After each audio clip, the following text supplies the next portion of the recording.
Porque não é mais possível que exista o famoso megalodon. E olha que eu já tô até rouco de tanto tentar explicar isso e mesmo assim muita gente ainda não acredita. Bem-vindos ao canal, eu sou o Pido e nesse vídeo eu vou te explicar quem foi o megalodon e por que é impossível que ele exista nos dias de hoje. E o que eu vou fazer na verdade é que eu vou tirar várias dúvidas que surgiram ao longo de todo esse tempo gravando conteúdo. E com certeza a sua dúvida ou várias delas vão estar aqui no meio. Então fica até o final porque tem muita informação atualizada. O megalodon, o megalodonte ou todos megalodon foi o maior tubarão que já habitou os oceanos entre 15 e 3,6 milhões de anos atrás. Mas como a gente realmente sabe o tamanho certo dele? Então, essa é a primeira dúvida que mais aparece. Tem matéria que fala um tamanho, tem matéria que fala outra, mas qual é o real por fim das contas? Para a gente entender isso, vamos entender quem são os tubarões. Tubarões são peixes cartilaginosos ou condríctes, ou seja, são peixes que possuem crânio e coluna vertebral, mas todo o resto da sua estrutura é feita de cartilagem. Eles são diferentes dos peixes que a gente popularmente fala que tem espinhos. Os tais espinhos são, na verdade, a estrutura óssea que sustenta o corpo desse outro grupo que a gente chama de osteíctes ou peixes ósseos. Por isso, os registros fósseis de megalodon são sempre crânio e coluna vertebral, porque as partes moles do corpo, como o músculo, órgãos e a cartilagem, acabam se decompondo muito rápido e não se conservam ao longo dos milhões de anos. Então, até hoje, nunca foi encontrado um registro fóssil de megalodon como se fosse um desenho em pedra, todo completo. Além disso, a própria coluna vertebral já é um problema, porque as vértebras, ao se decomporem, elas se desprendem e podem se espalhar no meio com muita facilidade. Então, encontrar uma inteira é muito difícil. Então, o que faz os cientistas determinarem o tamanho do animal que possuía aquela vértebra ou aquele dente é um esquema matemático de comparação com os tubarões modernos, principalmente o tubarão branco, que não é um descendente direto dele, mas eu vou explicar isso melhor mais pra frente. Funciona mais ou menos assim. Nós sabemos hoje o tamanho que um tubarão branco pode atingir em termos de peso e comprimento. A gente sabe também o tamanho dos seus dentes e das suas vértebras. A partir daí é só usar uma regra de escala. Só que existem variáveis que podem afetar esse resultado. O próprio tubarão branco não tem um padrão de tamanho para todos os indivíduos. Existe uma margem de máximo e mínimo que também é considerada na hora do cálculo. E aí, quando você tem um animal que pode variar entre meio metro e 1 metro no comprimento, quando você joga isso na escala, o resultado final também pode variar bastante. E é isso que acaba gerando as variações no tamanho do megalodon. Tendo lugar que fala em 15 metros, lugar que fala em 18 metros, lugar que fala em 20 metros. Só que, na verdade, esses números podem ser menores do que a gente está acostumado a encontrar. Um estudo publicado em janeiro de 2024 na revista Paleontologia Eletrônica afirma que o Odotos megalodon possuía um corpo mais afinado e mais alongado que o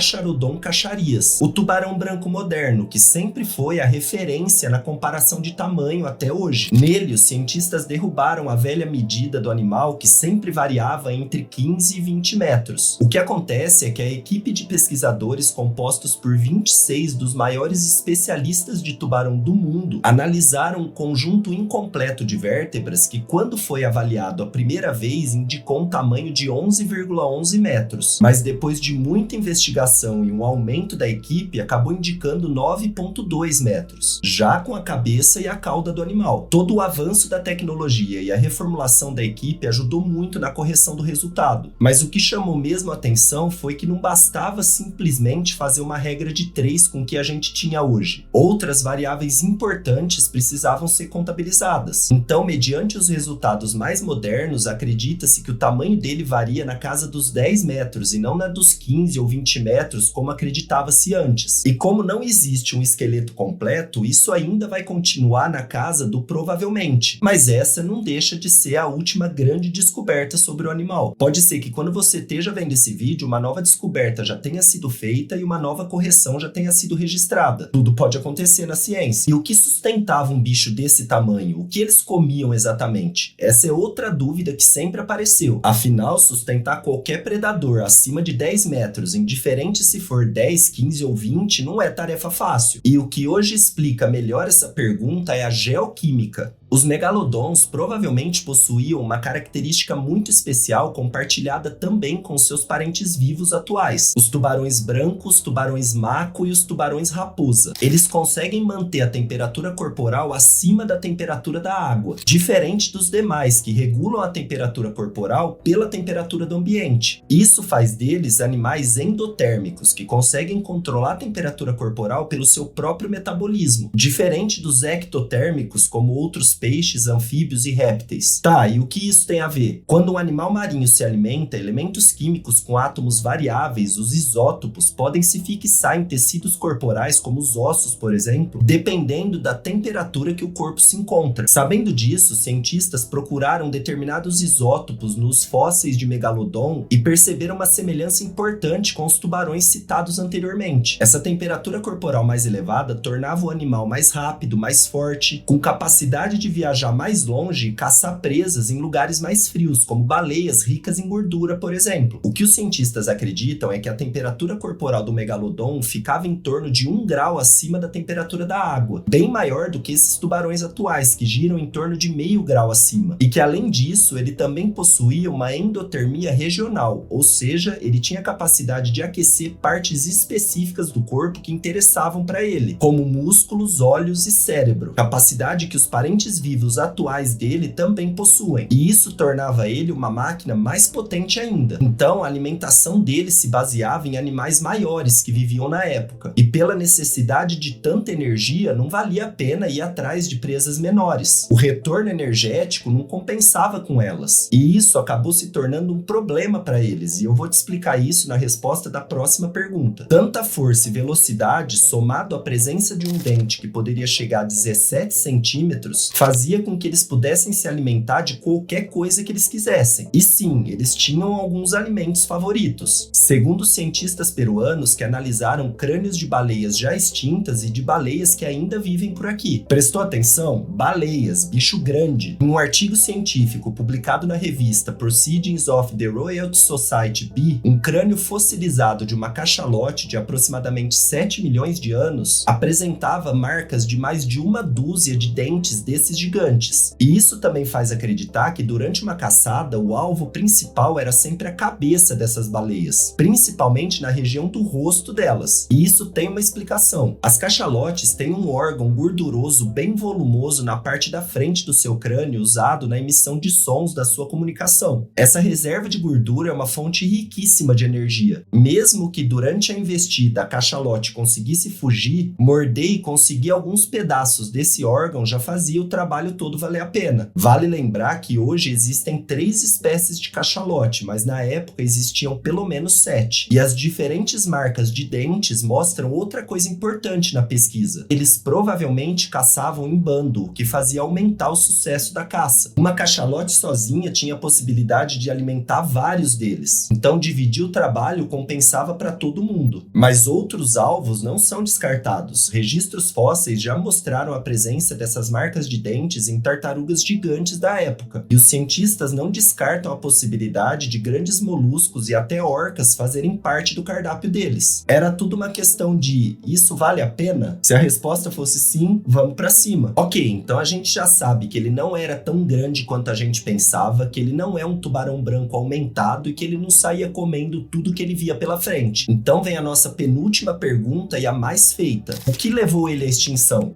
A extinção, por meio da seleção natural, costuma chegar para aqueles que são pouco aptos, que possuem características fracas ou ruins que não favorecem eles no meio em que eles vivem. Mas o tubarãozão aí foi o contrário disso. O bicho era bom de caça, rápido, forte, era uma máquina. Então, para entender isso, você precisa desmistificar uma coisa na sua cabeça. Tubarões brancos não são megalodons que encolheram. Ou seja, os tubarões brancos, sejam os modernos ou os antigos, não vieram dos megalodons. Eles possuíram em um determinado momento um ancestral comum, mas evoluíram dentro das suas linhagens de maneira separada e até conviveram por um tempo. E foi exatamente essa convivência a responsável pela extinção dos grandões, junto com uma mudança ambiental importante, a alteração no nível dos oceanos, que começou há cerca de 6,5 milhões de anos e se estabilizou há 3 milhões de anos, período onde o evento da extinção aconteceu. Essa redução no nível dos oceanos limitou o espaço do megalodon, fazendo com que ele passasse a conviver e dividir ambientes com seus primos menores, os tubarões brancos. Só que isso também fez com que eles passassem a competir pelo mesmo tipo de alimento. Tá, Pido, mas mesmo assim não faz sentido. Ele era maior e mais forte, ele poderia vencer qualquer disputa por alimento. Sim, e com certeza isso aconteceu muito. Só que essa voracidade toda também acabou provocando uma redução na maior parte das presas deles, que também estavam sofrendo com a mudança ambiental. E com menos presas disponíveis, quem acabou se dando bem foi aquele que precisava de menor quantidade de comida para sobreviver. Tanto que os tubarões brancos atuais possuem mecanismos que permitem que ele passe até 90 dias sem se alimentar, usando apenas suas reservas internas. E os cientistas acreditam que essa característica extremamente vantajosa foi selecionada nessa época. Com menos comida disponível, diminuiu também a quantidade de energia disponível. E a falta de energia levou também a uma diminuição na reprodução do megalodon, diminuindo assim a sua população. Isso abriu espaço para um aumento populacional do tubarão branco, que passou a dominar o ambiente. Daí para a extinção foi só uma questão de tempo. Então, por mais estranho que pareça, a sua extinção foi causada pelo fato dele ser mais forte. E eu sei que você vai falar, mas evolução não é a lei do mais forte? É um apelido mal dado para isso. E aqui tá o exemplo e a explicação que provam tudo isso. E para finalizar, vem a pergunta ou comentário mais feito em qualquer vídeo onde o assunto é megalodon. Nós conhecemos só uma parte dos oceanos, o que garante que o megalodon ainda não esteja por aí. Primeiro, que esse número, por volta de 20% dos oceanos que a gente conhece, representa uma grande parcela da parte habitável que esse marzão aí todo tem. O resto tá em profundidades e pressões tão grandes e tão perigosas que é mais fácil mapear a Lua ou Marte do que um abismo desse. Então pensa comigo, se as cachalotes, que eram os alimentos preferidos deles, ainda estão por aí e podem ser avistadas com facilidade, mesmo descendo até 1000 metros de profundidade, por que a gente nunca teria avistado um megalodon caçando elas? Ué, Pido, porque eles se escondem nessas regiões mais profundas. E vão sobreviver lá como? Vão comer o que lá? Realmente, faz mais sentido pensar que eles ainda existem e que eles vivem bolando planos mirabolantes para caçar na superfície sem serem vistos, vivendo escondidos em regiões abissais onde a pressão é gigantesca, a luz não chega e a taxa de oxigênio é mínima, do que acreditar que eles já foram extintos e aceitar isso. Tudo bem, se para você é mais fácil acreditar nisso, vai fundo, continua sonhando com ele e seja feliz. Mas se você queria argumentos para acreditar que eles já existiram, já dominaram, mas acabaram perdendo e desaparecendo, esse vídeo eu acho que atendeu às suas expectativas. E olha que nem precisou de 10 ou 15 argumentos para isso. Mas a ciência é assim. Bons argumentos são criados com pesquisas que buscam pontos importantes e certeiros, e não simplesmente especulações. Por hoje é isso. Espero que você tenha mergulhado fundo nesse vídeo e que você use ele para convencer aquele seu amigo que ainda briga com você por conta do megalodon. Se você gostou, já deixa seu like para dar aquela fortalecida no canal e não esquece de se inscrever. A gente se vê no próximo vídeo, um forte abraço e até lá!